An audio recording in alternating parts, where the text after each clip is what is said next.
Hello, I'm Paul Beckwith. In today's video, I'm going to talk all about the incredible heat waves that occurred in the Arctic and Antarctic, but more specifically, talk about the reasons that those occurred, the mechanisms, and also remind you that I was talking about atmospheric rivers in my past videos, a number of them, but one that sticks out in my mind is the massive atmospheric rivers. I think there were 3 or 4 in a row that crossed from the Pacific Ocean into British Columbia, Canada, and caused tremendous damage because of the torrential rains falling on hilly terrain and mountains in British Columbia, caused a lot of landslides, which took out roads and buildings and all kinds of stuff. It was a massive undertaking by the BC government to repair the roads, etc. And because some of the main transportation hubs connecting, roads, networks connecting the rest of Canada to British Columbia and specifically Vancouver were chopped, were cut. So these atmospheric rivers have also occurred just a few months ago in Australia. And so the atmospheric rivers, it's like a massive transport of water, a few 2-3 kilometers up or higher. And it's almost like a river. These things contain incredible amounts of water. So in late February, early March, seems like ages ago, but just over a month and a half ago, these atmospheric rivers greatly affected Australia. There was huge amounts of torrential rains and problems, and there were many buildings that were flooded. I mean, they got like 80% of a year's rain, normal year's rainfall in the matter of days, and I know Brisbane was one of the cities that was greatly affected. So now what has happened, and actually when I did the video on BC, I said, well, what happens if these atmospheric rivers go into the Arctic? Or what happens if they go into Antarctic? How will the ice on Greenland or on Antarctica be able to withstand, these, torrential downpours on that ice? I mean, it's not going to take centuries for that ice to disappear, as many climate papers and people are saying. They'll go much quicker. And I actually still hold by my videos I did a number of years ago, asking, can we get 7 meters of sea level rise by 2070? And you can bet that if these atmospheric rivers become a common phenomena on the ice on Greenland and Antarctica, then we could conceivably see those sort of sea level rises. But so they basically have moved to the pole, both in the northern hemisphere. The Arctic rivers that were hitting, BC, they've gone to higher latitudes, right into the Arctic, bringing, causing huge record temperatures. I mean, the Arctic is warming about 1 degree Celsius per decade compared to the global warming average of about 0.2 degrees Celsius per decade. The ratio is 5 to 1. The Arctic's warming 5 times faster.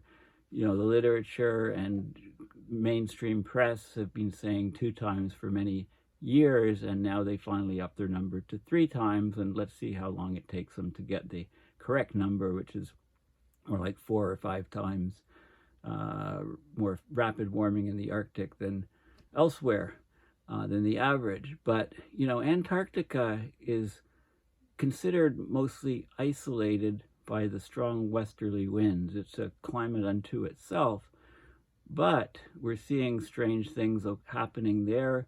We've just had a massive record-setting heat wave in Antarctica, and it happened simultaneously with the record-setting heat wave in the Arctic. So both poles warming, having these heat waves.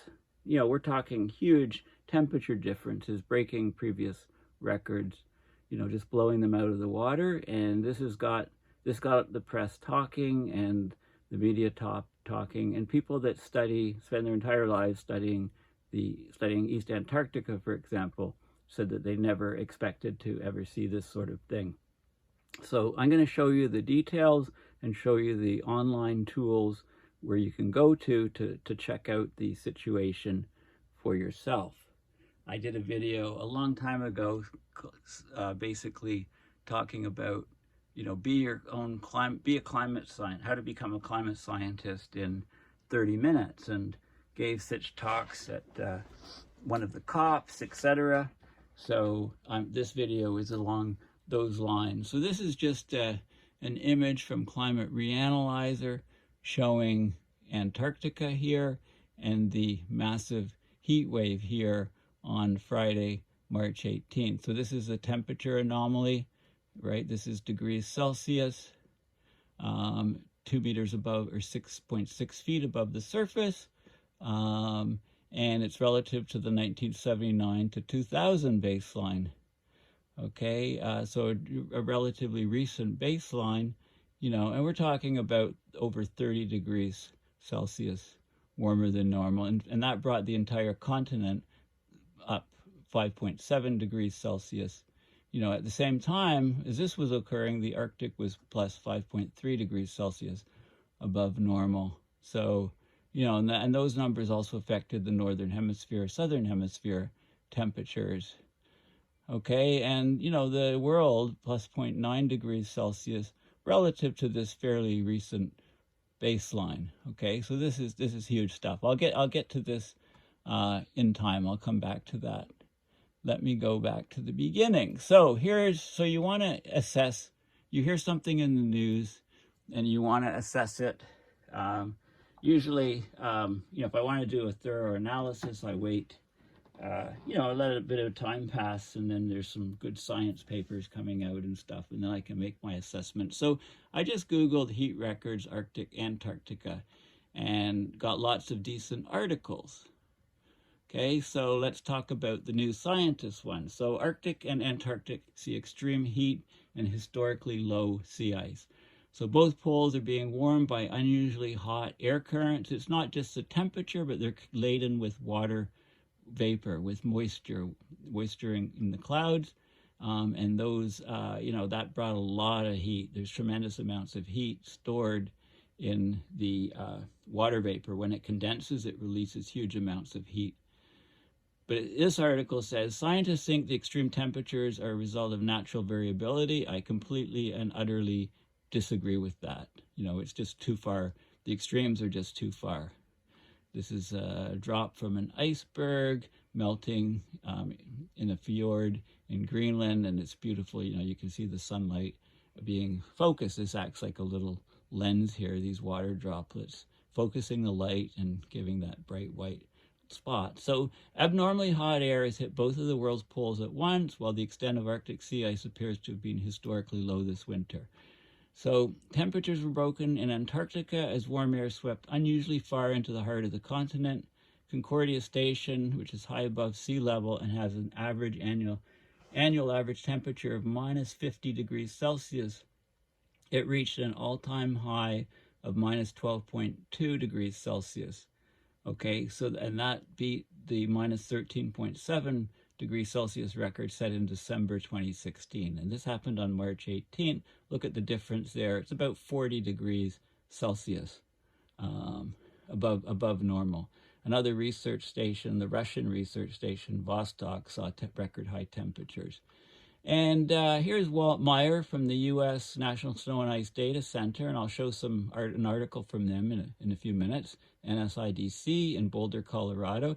Lots of people working at this Snow and Ice Data Center were affected by the Colorado wildfires at the beginning of the year. Okay, lost homes, etc., as well as other people in Denver and places. The Antarctic heat is really extreme. I haven't seen anything like that. Colleagues haven't seen anything this extreme, he said. So the band of westerly winds around Antarctica, sometimes it's called the SAM, or Southern Annular Mode, it usually isolates the continent from other weather systems. So we often talk about Antarctica as having its own isolated weather system. But in the past week, an atmospheric, so back in, mid to the end of March, an atmospheric river of hot air, but it's also laden with water vapor. It's not just hot air. If it was just hot air, it wouldn't cause such, it would cool down as it went into the Arctic, but it was laden with water vapor, which kept it hot all the way up into the I said Arctic, into Antarctica. So it originates in mid-latitudes, traveled down from Tasmania and South Australia, and went far across the ice in Antarctica. These events aren't unprecedented, but the temperatures were very, very high. Okay, it's undoubtedly an extreme event. Now some researchers in Antarctica, they think it looks like variability, and their past research shows that, but the ball game has changed. We're in a new situation. So even though past research has shown no discernible trend in extreme temperatures, there's one modifying thing. The hole in the ozone layer appears to have canceled out the impact of global warming. So the global warming is occurring, but the hole in the ozone means that the upper atmosphere, there's less ozone, so the upper atmosphere is not heated as much as it would normally be. So that's what we're talking about here. And so there's some compensation, but we're in a new ball game. So this is the Antarctic Sea Ice Extent in 2022.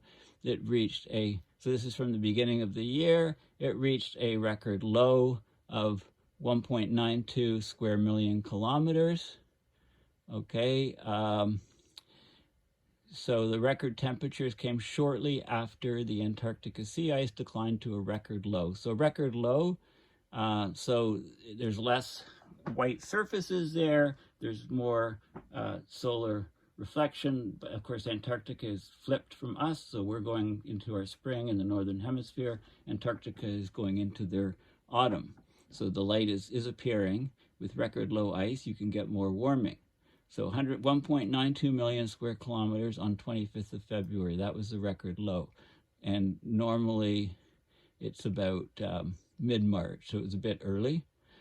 Antarctica sea ice extent is highly variable from year to year.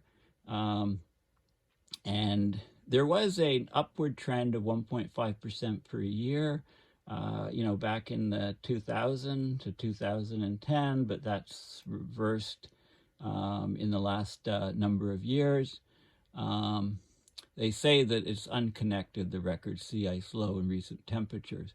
But if there was more ice this year, it may have blunted the impact of the warm air by drawing more moisture out of it. Now, in the Arctic, temperatures have also been unusually high, with some areas 30 degrees Celsius warmer than usual, and the region as a whole 3.3 degrees Celsius hotter than the long-term average. So Arctic, 30 degrees Celsius warmer than normal. Antarctica, 40 degrees Celsius warmer than normal. The cause of the heat in the Arctic is a pulse of warm, moist air being sent northward from the North Atlantic.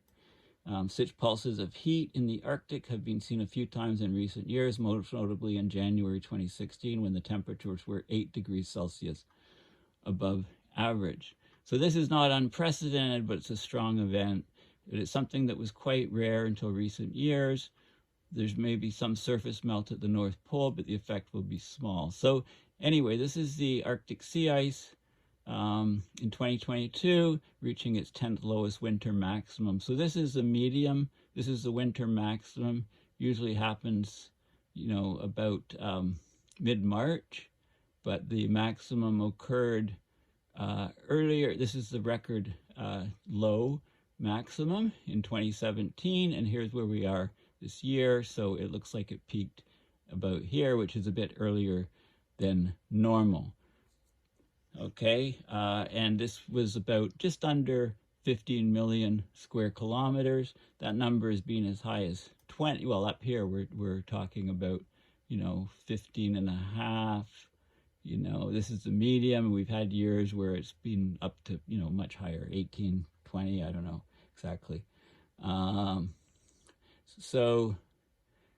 unlike Antarctica, the Arctic has seen very clear signals of climate change. Long-term decline of sea ice and temperatures rising. There we go, 3 times faster than global increases. Well, it's more like 5 times if you look at the numbers, 4 to 5 times. Okay, so this was a very good article that appeared a couple weeks ago, March 22nd. And the Washington Post had a very good article.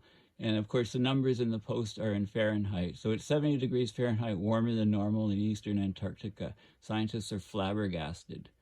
Okay, the event was completely unprecedented and upended our expectations about the Antarctica climate system, one expert said. So here's an image, and this is from Climate Reanalyzer, you know, look at this block here. So this is temperature differences. Okay, so I mean, this is the area of Antarctica, vast area of Antarctica that was 70 degrees Fahrenheit or 40 degrees Celsius. You multiply by 40 times 1.8, giving you 32, which is plus 32, which is 72. Okay, so the conversion, that's the conversion. So the coldest location on the planet experienced an episode of warm weather this week, unlike any ever observed, with temperatures over the eastern Antarctic ice sheet soaring 50 to 90 degrees. So the hottest areas were 90 degrees Fahrenheit above normal, smashing records, shocking scientists. I'm not shocked. I said that this was going to, sort of thing was going to happen when atmospheric rivers reach the poles. This event is completely unprecedented and upended our expectations. Of course, you know, the expectations are always upended. Things are moving faster than expected, blah, blah, blah. We have to change the scientific expectations. Okay, this guy studies polar meteorology in France. Antarctic climatology has been rewritten. This guy published his studies on temperatures. Temperature anomalies would have been considered impossible and unthinkable before they actually occurred. Okay, parts of eastern Antarctic have seen temperatures hover 70 degrees or 40 Celsius above normal. It wasn't just a one-day spike or a few hours spike. It was 3 days and counting. This was like the event of the June heat wave in the Pacific Northwest, which scientists concluded would have been virtually impossible without human-caused climate change. So, you know, what's considered warm is relative. Instead of temperatures being, you know, minus 50 or minus 60 degrees Fahrenheit, which is minus 45 or minus 51 degrees Celsius, they've been closer to 0, the freezing point, or 10 degrees, which is minus 18 Celsius or minus 12 degrees Celsius. So closer so okay, both the scales are being used here. Anyway, it's a massive heat wave by Antarctic standards. The average high temperature in Vostok, which is in the center of the ice sheet, is around minus 63, minus 53 in March, Celsius. So minus 63 Fahrenheit, minus 53 Celsius in March. But on Friday, the temperature leaped to 0, which is 0 Fahrenheit or minus 17.7 Celsius, the warmest it's been there during March since record keeping began 65 years ago. It broke the previous monthly record by a staggering 27 degrees Fahrenheit or 15 Celsius. In about 65 record years in Vostok, between March and recorded years in Vostok, not record, between March and October, values above minus 30 were never observed. So here we get values of you know, much colder than that. Vostok is the Russian Meteorological Observatory. It's about 808 miles from the South Pole, and it sits 11,444 feet above sea level. So it's well above sea level. So it's colder, of course, as you go higher up. And, you know, it's pretty stable, the ice conditions there.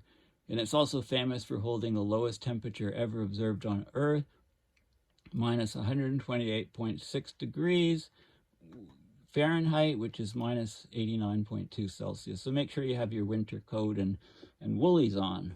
And that happened in 1983. Okay, so temperatures running at least 50 degrees above normal have expanded over vast portions of eastern Antarctica, from the Adelaide coast through much of the eastern ice sheet's interior. Okay, temperatures may have even climbed to 90 degrees or 50 Celsius above normal in a few areas. And then the Antarctica's Concordia research station, operated by France and Italy, it's about 350 miles from Vostok. It climbed to 10 degrees Fahrenheit, which is minus 12.12 Celsius. Highest temperature on record for any month of the year, even in the summer. And this is just in they're going into their winter. This is in the autumn in Antarctica. Okay, so, and here, so these historic records, so all of the stations, Vostok, Concordia, Dome C, D47, it gives the altitudes, Terra Nova base. Okay, so you can see this is a climate reanalyzer image. Here we go with this huge record, high temperature in Antarctica. And the whole continent was 4.8 degrees Celsius warmer than normal. The Arctic was plus 3.3. Okay. Okay, so very, very noteworthy. Such a high temperature in Antarctica is noteworthy since March marks the beginning of autumn in Antarctica, rather than January when there is more sunlight. At this time of year, Antarctica is losing about 25 minutes of sunlight every day as it goes into the winter in the southern hemisphere. So it was an extreme atmospheric river or a narrow corridor of water vapor in the sky on its east coast. The atmospheric river made landfall on Tuesday and dropped an immense amount of rainfall, potentially causing a significant melt event in the area. So notably, it says it dropped an intense amount of rainfall, not snow. Okay, and there's satellite images of this atmospheric river, but it's hard to see which part of Antarctica it is, but it's East Antarctica. Okay, all of this water vapor moisture. This is probably an infrared sounding of the, or it looks like maybe it's in the visible, of the clouds. The moisture from the storm diffused and spread over the interior of the continent. A strong blocking high-pressure system or heat dome moved in over East Antarctica, preventing the moisture from escaping. The heat dome was exceptionally intense, 5 standard deviations above normal. And it's because of the excessive moisture from the atmospheric river that it contains a huge amount of latent heat. And when that vapor condenses, it releases that heat. So the liquid-rich clouds radiated the heat down to the surface, which was long-wave radiation, of course, heat. And so, basically, warm air is often transported over the Antarctic interior, but not to this extent or intensity or water vapor content. It's something that we've never seen before. The moisture is a reason why the temperatures have gotten so high. So this isn't in any of the computer models. And there was some melting, and there was a huge ice calving event during that heat event, probably related. And so this is weird. It could happen. It probably will likely happen more in the future, and then this could be bad. Yeah, talk about understatement. Climate change is loading the dice for more situations like this, right? The climate casino, if you like. So the circulation patterns around Antarctica have shifted. The strong southern annular mode basically was breached by the atmospheric river, and this will happen more commonly in the future and become more intense. It's just the physics of it.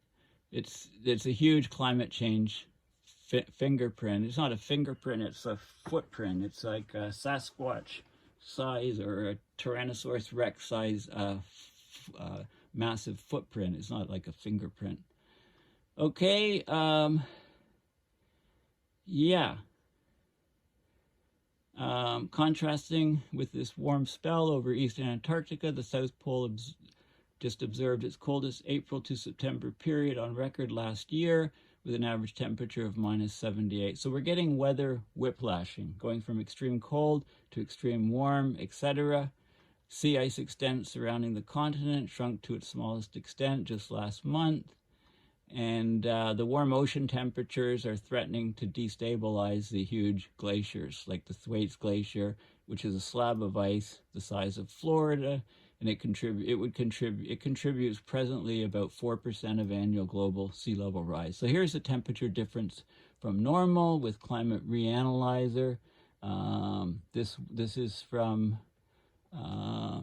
March 16th in Antarctica, in Arctic, March 18th in Antarctica, and you can see the tremendous heat here. The scale is actually the same on both of these, so you can see the massive heat and the effect of the atmospheric river and that latent heat being released. So Antarctica, 5 degrees Celsius above normal. Arctic was 3 degrees Celsius. And then in this case, the Arctic was 3.6 a couple days earlier, and Antarctic was 1.7. So Antarctica from March 16th to March 18th, you can see how the anomaly changed. Okay, Arctic Wednesday, Antarctic Friday. Okay, so this pulse of warmth at both poles, this is what is unique about this situation. So an excellent article, and this is this Jason Same now, the guy who slammed me for the video where I talked about the jet streams crossing the equator in an unprecedented fashion. Okay, so here's another article. This is Live Science. The alarming heat waves hit Antarctica and Arctic at the same time. Okay, so this just, this just shows it in, what happens, how alarming and dramatic the situation is, and it gives the details, similar to the previous report. Yeah, you can get lots more information. There's the AMAP program, Arctic Monitoring and Assessment, that report. I should probably go into that details in that report that was published. The heat wave in Antarctica could have caused significant melting of sea ice in areas near the coast. The moisture is the reason why the temperatures got so high. It's not something we've seen before. It's likely that certain areas of Antarctica that do not usually melt may have experiencing melting for the first time. It doesn't say for the first time in what time period, but first time in what, thousands of years because of the heat wave. And the heat wave in the Arctic is less surprising, yes, because there's been a lot more press and it's happened a lot more frequently. So the warming of the Arctic and Antarctic is cause for concern, and the increase of extreme weather events is a cause for concern as well. Yes, another understatement. Okay, this is what is causing this thing? And I've already talked about the atmospheric rivers, so this is another article. You can just Google these titles. But it's better, rather than just Googling the titles, just go and Google something more general, like heat records, Arctic, Antarctica, and look at the selection of things that you want to look at. Okay, so so they talk about so not only in the Arctic, it was also Norway, Greenland, the Russian archipelago, Franz Josef Land, and then the Antarctic continent was 4.8 degrees Celsius warmer than the baseline. This is in the baseline. This is a very recent baseline. The Arctic was 3.3. You can easily see that from Climate Reanalyzer. So both of these weather events are related to the poleward transport of heat and moisture. Okay. And it talks about the atmospheric rivers, what they are, how they can bring moisture. And here's a little clip of a remarkably intense atmospheric river that pumps diffuse moisture across the East Antarctica plateau. Okay, and does this play? Okay, so you can see, these are the, this is, what altitude are we? 24 kilometers, 60 levels. Okay, this is high altitude. That's sort of jet streams. You can see Antarctica. You can see this thing coming in.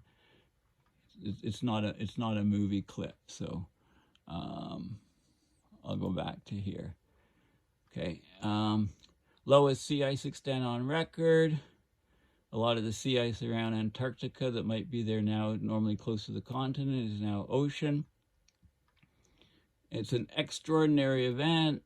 Temperature anomalies up to 40 degrees Celsius. Okay, the precise temperature record started in the late 50s. So, you know, it's not a very large time frame.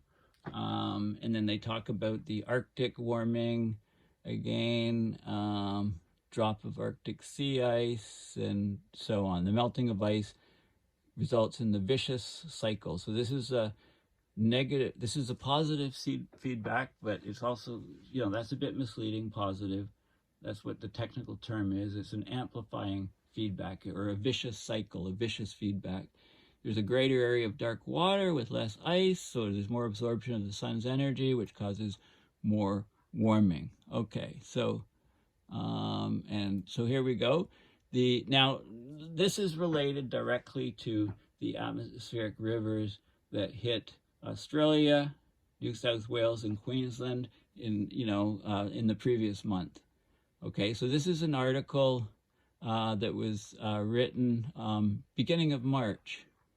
Okay, of the rain bomb phenomena that flooded Australia's east coast flood. So the exact same thing happened that caused the temperature warming. You know, huge anomalies in Antarctica caused the Australian east coast floods. It's the same phenomena. The atmospheric river in the skies over Brisbane contained almost 16 times the amount of water in Sydney Harbour. So this is an Australian article. So we've got Sydney Harbour. People sort of have an idea there's huge amounts of water there, and the amount of water in the sky above Brisbane was 16 times that.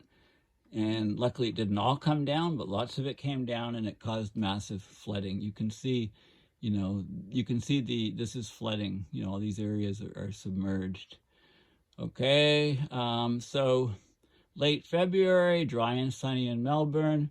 And then, boom, Kimberly Reid, working on her PhD, was looking at images being spat out of a weather forecasting model showing arrows, splodges of orange, isobars, and she could see the atmospheric river forming about 1,500 kilometers or 930 miles northeast, and it was nothing remarkable yet. And then it started getting bigger and bigger and getting stronger, and it became like a tsunami from the sky, a rain bomb. Towns and cities, tens of thousands of homes and businesses, as well as bridges, roads, and dreams went underwater, leaving Australians wondering if they'd be smashed once more by the climate. Yes, Australia is not faring very well in the climate casino. So rivers in the sky. So a cold weather system in the upper atmosphere, about 8 to 10 kilometers up, moved north from waters to the south of the continent, Australia, and was mixing with warmer air from the tropics. This trough formed in the Coral Sea, and this is an image. Okay, so this image shows the moisture in kilograms per meter per second, the movement of it, and look at what it cycles. So this is February 22nd, 24th, 25th, into early March, and you can see this coming into Australia here. And over here, you can see this coming in. Okay, so this is moisture-laden air, which was dumping huge amounts of moisture, of rain. So this is the atmospheric river phenomena, and there was an area of high pressure further east, which acted as a block. So the rain came out of the water vapor in the clouds, condensed in the atmospheric river, and the water, and it just poured. These atmospheric rivers are long, narrow regions between 1 and 3 kilometers up. They're characterized by extremely strong water flow. It's like a running river in the sky. I mean, 16 times more water in this thing than in Sydney Harbour. The city got almost 80% of its annual rainfall in only 6 days in Brisbane, up to 28th of February, and the system started to move south. Okay, Brisbane had only ever recorded 8 days in its history of more than 200 millimeters before the 2022 floods, but then it got 3 in a row. More water, enough flowed over the course of the 2 heaviest rain days, 26th and 27th of February. Enough water flowed in the atmospheric river above the city to fill Sydney Harbour. That holds about 500 billion liters, about 16 times Sydney Harbour volume. Okay, so weather on steroids. Okay, that's basically what it was. Um, and there's some more details in here. Um, you know, there's a thermodynamic part, the moisture, and with that, it's easier to say climate change has enhanced it. You know, lifting motion from the block, et cetera, et cetera. So, you know, they're trying to get a better handle on these events. Okay, so this is the National Snow and Ice Data Center, and they just, if you Google National Snow and Ice Data Center, Arctic Sea Ice News and Reports, and there's, you know, it talks about the spring. This is a very recent article just from yesterday, and it talks about the sea ice extent in the Arctic. And here we go. 2021 is the blue, where we are relative to other years.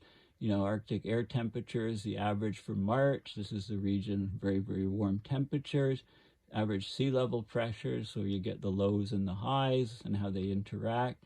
You know, the Arctic, the sea ice extent drop here.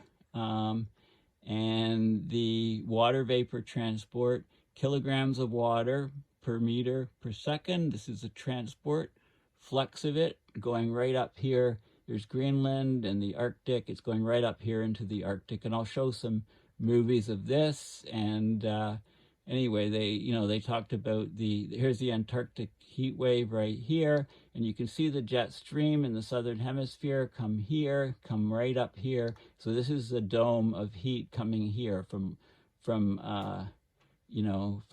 regions closer to the equator. Remember, it's Antarctica, it's upside down, coming up, penetrating far into the continent and covering lots of the continent between March 16th and March 18th.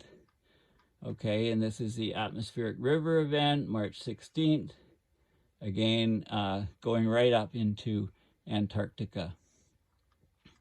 And the ice shelf on eastern Wilkes Land broke up. So this is February 13th. This is land-fast sea ice stuck to the continent. And this just broke up. You know, here's what it is looking after the breakup. And the breakup didn't take, you know, from here to here. This is just, you know, you can't get an image every day because of clouds, etc. So this probably, you know, the clouds were covering, and, you know, anyway, it went from here to here, probably, you know, just in a few days, and it's happened on a lot of the on the Antarctica Peninsula. But this is East Antarctic, so this is another ball game. You can read about all of the details, but I'm talking more high level here. This is the Arctic sea ice graphs, and you can get, you know, up-to-date images. This is the Arctic sea ice extent here. So it peaked very early. Normally it's about mid-March, March 15th or so, but it peaked at the end of February. So that's not a good sign. The melt is off to a start quicker than normal. Zach Labe has a lot of sea ice graphs, you know, showing this is Arctic amplification and Arctic climate.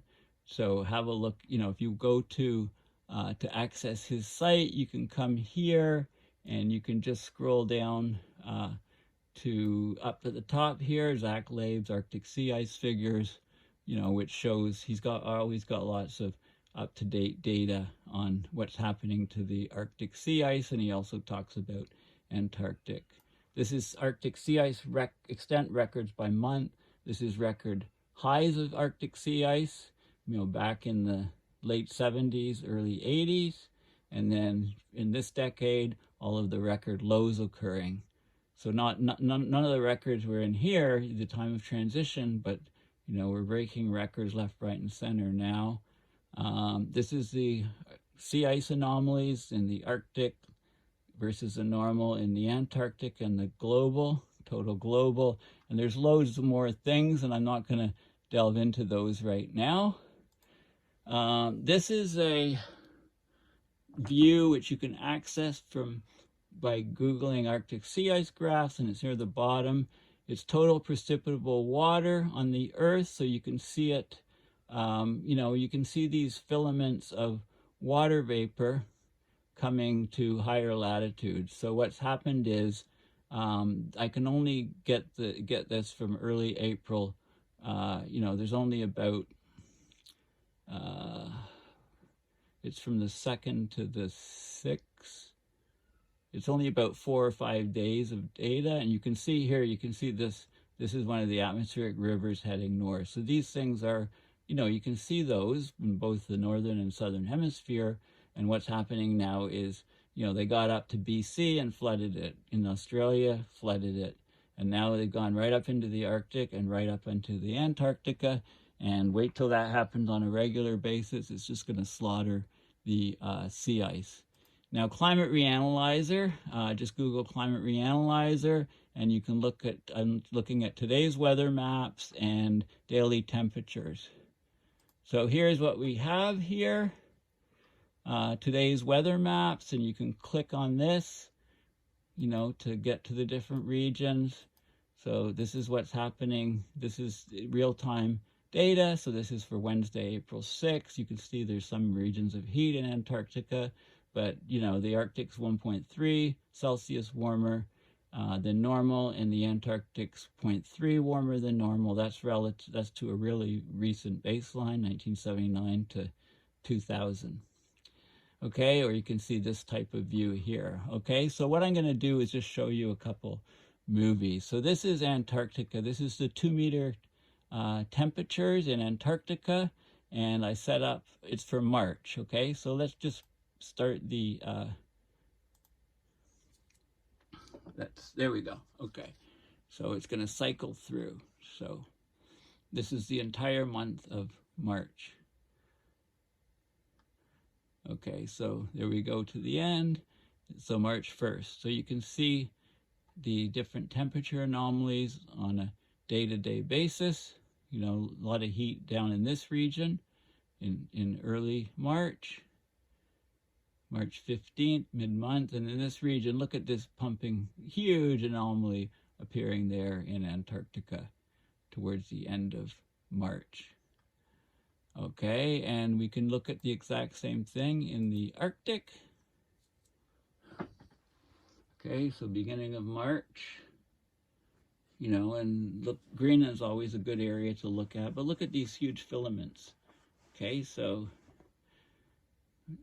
right here, mid-March, widespread areas of huge temperatures. You know, there it is over Siberia and Russia, and here we come towards the end of March. Okay, so this is a really good source. Again, to find this, you go to Climate Reanalyzer and click on daily temp, sea surface temp, and sea ice map. So we do have some other data here. So we can look at we could do a world view, right, that cycles through. But of course, in this projection, the poles are stretched a lot by that projection. So it's much better to just focus on the individual regions. We can also look at the maximum temperature, minimum temperature, sea surface temperature anomaly, sea ice concentration, all of these different things. Okay, so okay, and you can select, you know, whichever month, and there's a selection of years going back. You know, 2017 was a really warm year, and you can pick whichever month that you want, or you could go, you know, year to date, for example. Okay, so it's loading. So there we go, year to date. So it starts, you know, this is for the whole year. So you can see, you know, you can play. Let's go to the beginning here. So this is January 1st, 2nd. So you can see, of course, the Antarctic is in winter. So you can see the temperature anomalies develop there. And as we get to March, of course, we start getting exceptional heat. What happened? There we go. You know, you can compare the whole thing, and you can compare it to previous years and see how extraordinary this heat is going. Now, I'm also looking at Earth Null School. So, you know, I've got Earth Null School, 250 millibar. That's the height of the jet streams, the air temperature at the surface, and it's showing the wind. And this is in the Arctic, so you can see, you know, the ridging where the warm, humid air comes up. I also, you can select here to select the date. So I picked March 11th as a start-off date. And so I'm showing the jet streams here. And on the same day, this is a temperature anomaly. So green is above 0 in the Arctic. And then I'm showing, this is the total cloud water. Okay, and you can click on any regions here to get the reading. This is kilograms per square meter. So this is the cloud water. And then I've got the same thing for Antarctica, the jet streams, the temperatures, and the precipitable water. And basically, so let's have a look at what was going on. Let's just play around with a little bit. So I've got, let's look at Antarctica first. So here's Antarctica. Let me show you one thing. Okay, the hurricane category system, if the pressure is down between 920 to 944 millibar, that's a category 4 strength hurricane. Okay, so just keep that in mind. Okay, so this is Antarctica, and I'm looking at mean sea level pressure at the surface. Okay, and what you can see here, this is March 11th. Okay, now I'll just scroll through. And the red areas are low pressure areas. This area is a high pressure area right over, remember this is a high altitude. Okay, so we keep going. And what you see is these red areas, these low pressure areas start to impinge. And it's 945 hexapascal. 1 hexapascal is 1 millibar. This is March 14th. Okay, I think it's jumping something about 8 hours or so from one image to the other. Now look what happens here as we continue on. What you'll see is the yellow area shrinking. So the high pressure area over Antarctic shrinking, and it's surrounded by low pressure. Okay, so there's low pressure coming in, and the pressure here is, you know, in the center. I saw as low as, I don't see it right now. Maybe go back a few days. Here, this is pretty intense. 966, 955, 949. I saw it as low as, play around with it, I saw it as low as 920, 930, which is category 4 hurricane force winds. So these are the low pressure areas. Remember, in the southern hemisphere, Coriolis force deflects things to the left. So high pressure air coming in gets deflected to the left, and it circles around this way, clockwise, over a low pressure area. Okay, so for these cyclones, and we'll just keep going.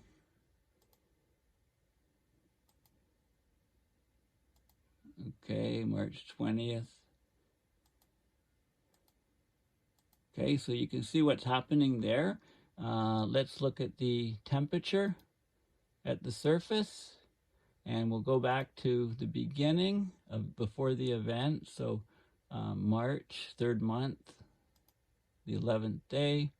Okay, so here we are. You can click on any area to see the temperature, and now let's cycle through, and you can see, you know, the area gets warmer and warmer and warmer.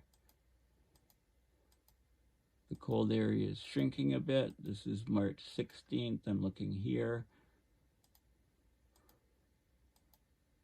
Okay, so this is where we're getting, this is March 18th, where we have, you know, minus 16.6 degrees Celsius, right? Setting these records in this area. This is West Antarctica, look, the Antarctic Peninsula. This is all East Antarctica, very high elevation. The trans-Antarctica ridge comes up somewhere here in the middle, in this region that's still pretty cold. But this region, this whole area of East Antarctica is super, super warm. And you can see what the jet streams are doing.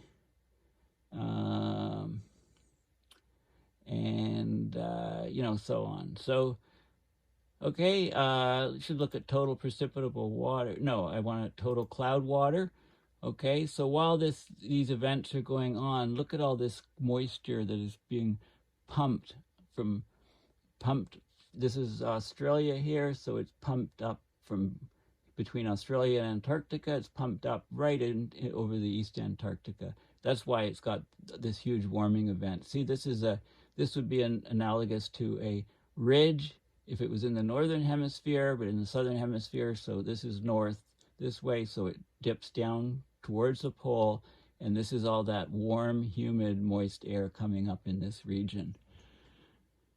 Okay, yeah, so that's, and meanwhile, while this was happening in Antarctica, we can do the same sort of analysis in the Arctic. So you can see this low pressure area. This is mean sea level pressure, and you can repeat the analysis.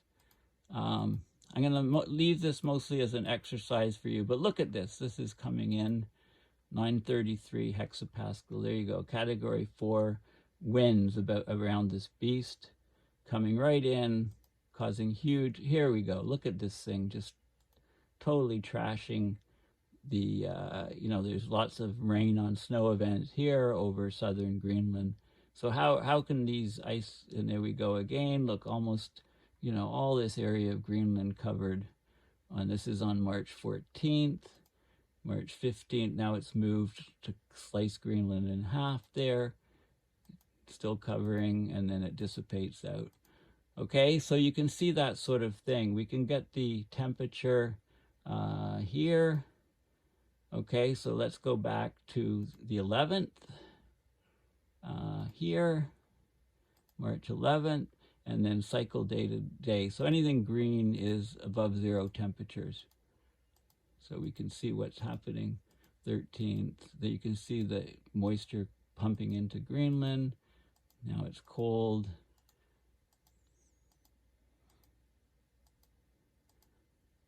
Okay, now you can see, look at it's coming up here.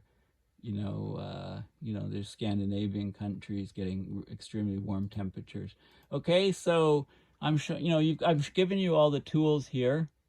I've shown you basically, how to look at things, and you can see how for yourself that, the jet streams are everything in climate. Everything, to do with extreme weather events, to do with, and it's a whole energy transport. It's a way to transport heat and moisture right up to the North and South Pole. So there's no ice safe in these regions when these atmospheric rivers get more and more frequent. And, we're heading rapidly to an Arctic without any sea ice for sure, without any ice on Greenland, at much, much faster rates than any of the mainstream science views are. We've basically lit rocket fuel underneath the climate, and we're all going to be suffering the consequences. So thank you for listening. And yeah, one favor, if there's any dog owners out there, you're supposed to train puppies. Part of the training, which is considered crucial by all of the so-called dog experts, is that you should have a crate, and your puppy needs to spend a couple hours in the crate. It's like a den for it, its own personal space, and night in there. And, my puppy just absolutely hates this thing, and you might hear some whining or howling in the background while I've been doing this video, and it drives me up the wall, but, it's what people are saying you're supposed to do. 9 out of 10 breeders and vets and dog experts say that you need to have puppies in your crate. So if you have any ideas on how to, I try to bribe them. I'll lie next to the crate and sleep. At night, sometimes I'll lie on a sofa next to it. Just if I'm in the room, he's a bit better. But if I'm out of the room, it's just howling. And I know it's supposed to be done, because when he gets bigger, he's got to have this quiet space, especially when he gets into the chewing mode. So if there's any dog experts, please comment voraciously to try to to help me out so that my videos are a bit more coherent. I don't have too much sleep deprivation. But anyway, he's a great little bundle of joy, bundle of energy. Wish I had his sort of energy, but he's only, I'm a bit older than him. He's only 3 months. Okay, well, thank you for listening, and I'll be putting out a lot of videos, hopefully, in the near term. There's so much to talk about on climate. Okay, thanks again. Go to my website, paulbeckwith.net. Please consider donating to support my research as I join the dots on abrupt climate system change. And here I talked about how the jet stream would shift 17 degrees south to Greenland with total loss of sea ice. And, these sort of things are happening. Not only is the jet stream slowing and getting wavier, but it's also shifting where it rotates about. So thanks again. And please subscribe to my YouTube channel, and also subscribe to my blog. Okay, thanks again, and bye for now.